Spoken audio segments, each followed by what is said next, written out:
Hello friends, कैसे हैं आप लोग। Welcome to RY education. मैं जोगिंदर यादव आज आप लोगों के सामने एक नए टॉपिक पर चर्चा करने जा रहा हूं, जिसका नाम है हाउसेज ऑफ पार्लियामेंट। तो हमारे जो संसद है उसके दो हाउसेज हैं।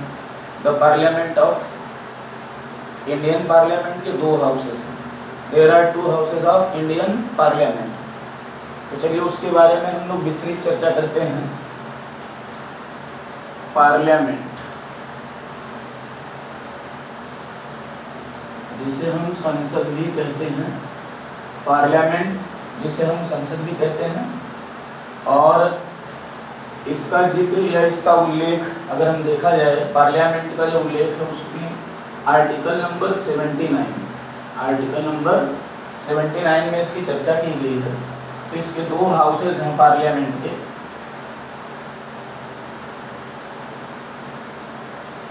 एक है हमारा राज्यसभा,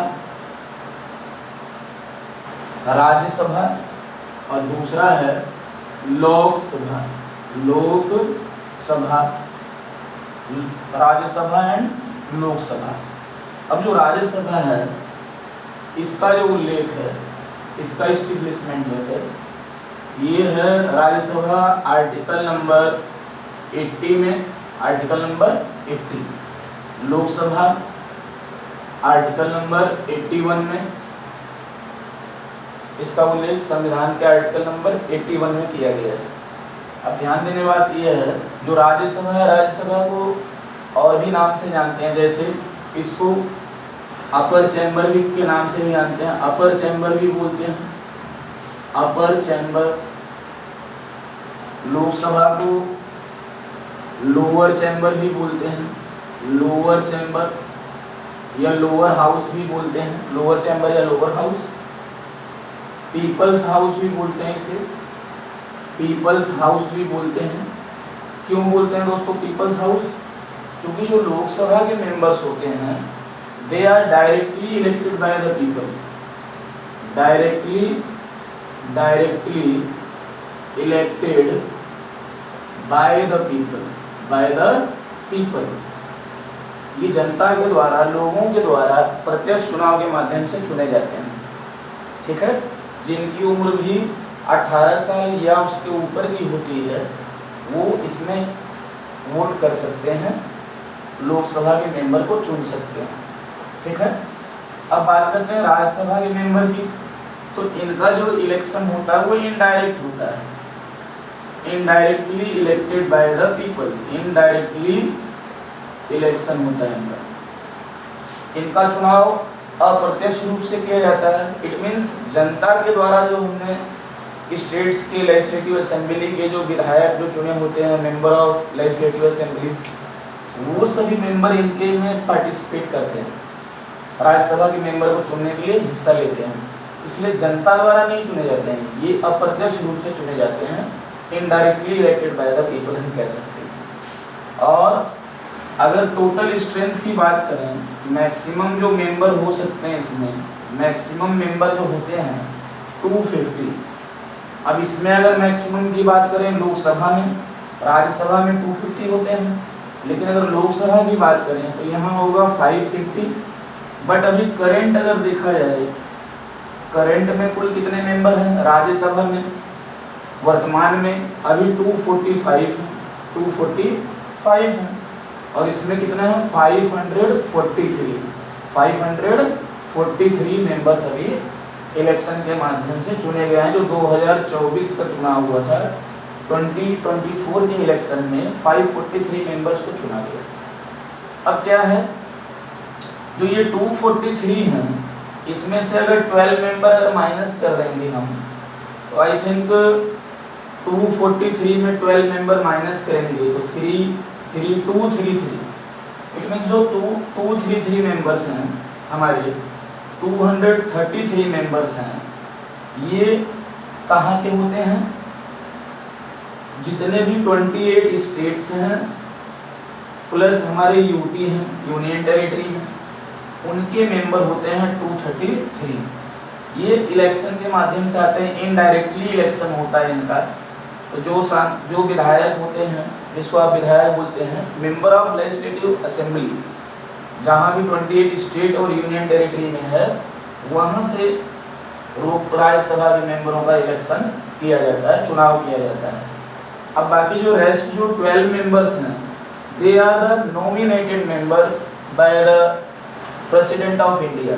भारत के राष्ट्रपति द्वारा इनका मनोनयन होता है, चुनाव नहीं होता है, तो इनको नॉमिनेट किया जाता है। अब सवाल पूछेगा कौन नॉमिनेट करता है, तो प्रेसिडेंट ऑफ इंडिया। कितने मेंबर्स को करता है? 12 मेंबर्स को। किस चैम्बर में करता है या किस हाउस में? तो राज्यसभा के 12 मेंबर्स को।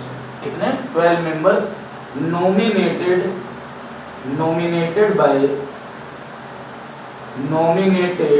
By president.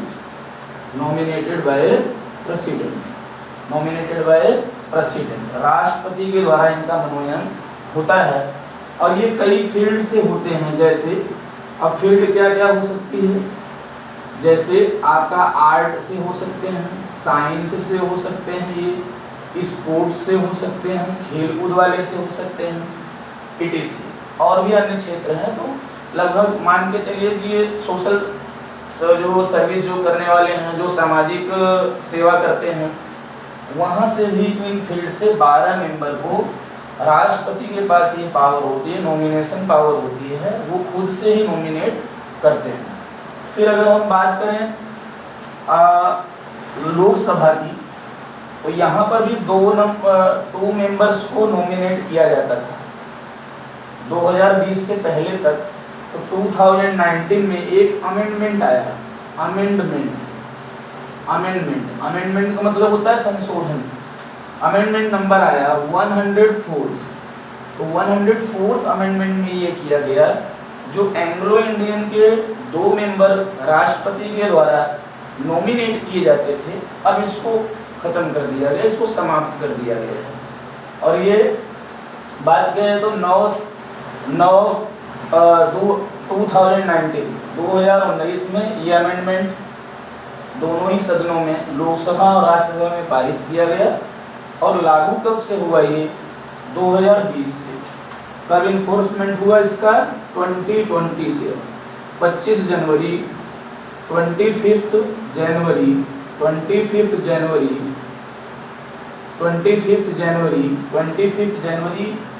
2020 से इसको अब समाप्त कर दिया गया है। मतलब अब जो राष्ट्रपति 2 मेंबर एंग्लो इंडियन की लोकसभा में नॉमिनेट करते थे, अब वो नहीं रहे। अब कितने हमारे पास है? केवल इलेक्टेड मेंबर हैं, तो नॉमिनेटेड मेंबर इसमें नहीं है। इसके बारे में और भी जानकारी ले लेते हैं। अगर राज्यसभा का मेंबर हमको बनना है, कोई भी व्यक्ति, इंडिया का वह नागरिक, कोई भी सिटीजन जो राज्यसभा का मेंबर बनना चाहता है, उसकी एज होनी चाहिए 30 ईयर्स। कितनी दोस्तों? 30 ईयर्स। और लोकसभा का अगर मेंबर बनना है तो इनकी एज कितनी होनी चाहिए? इनकी एज होनी चाहिए 25 ईयर्स। इट मीन्स जो भी व्यक्ति, जो भी नागरिक 25 साल का होगा, चाहे वो महिला हो चाहे पुरुष हो, जो 25 साल का होगा वो लोकसभा का मेंबर बन सकता है। जो भी नागरिक, जो भी सिटीजन 30 ईयर्स का होगा वो राज्यसभा का मेंबर बन सकता है। तो दोस्तों ये पीपल्स के द्वारा चुना जाता है। तो लोकसभा को हम परमानेंट हाउस भी बोलते हैं। माफ कीजिएगा, लोकसभा को हम टेम्परेरी हाउस भी बोलते हैं, क्योंकि लोकसभा को डिसॉल्व किया जा सकता है। लोकसभा कैन बी डिसॉल्व, इसे समय से पहले भंग किया जा सकता है, बट राज्यसभा को भंग नहीं किया जा सकता। इसलिए राज्यसभा हमारा क्या है? परमानेंट हाउस भी बोलते हैं इसको, परमानेंट हाउस भी बोलते हैं।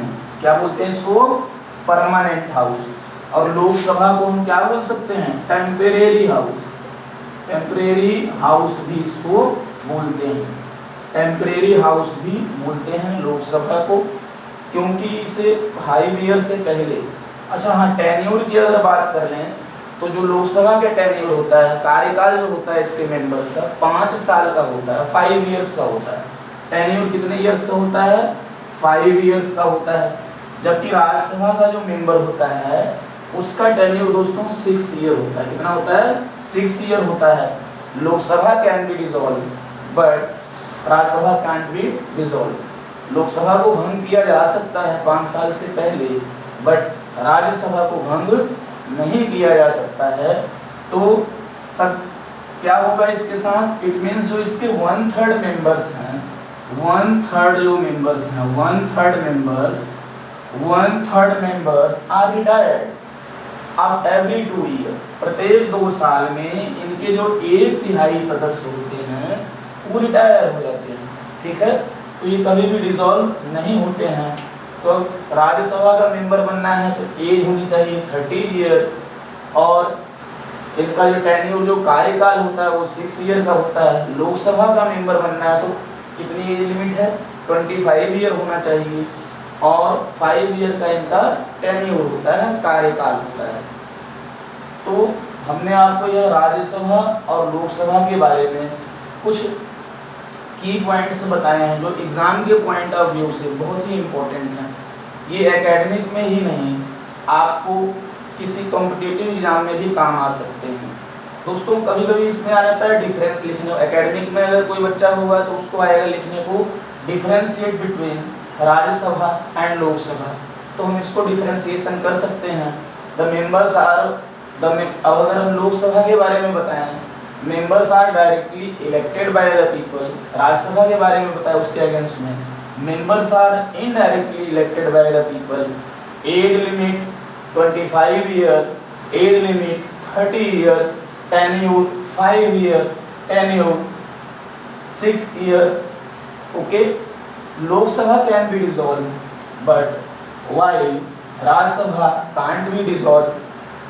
Maximum strength 250 in Rajya Sabha, maximum strength in Lok Sabha 550, but currently members are 245 in Rajya Sabha and 543 members in Lok Sabha, but after the amendment of 104th, the 2 members of Anglo-Indians can't be nominated by the President of India, and 12 members in Rajya Sabha nominated by the President in different fields like art, science, sports, social service, etc.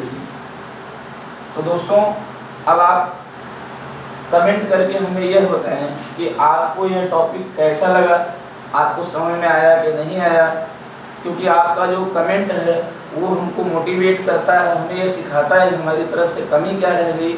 और अपने दोस्तों में ज़्यादा से ज़्यादा इस video को share करें और हमारे चैनल को सब्सक्राइब भी करें। हमारे चैनल का नाम है RY एजुकेशन। तो RY एजुकेशन के परिवार की तरफ से आप सभी को बहुत बहुत धन्यवाद। Thanks for watching my video. बहुत बहुत धन्यवाद आप सबका।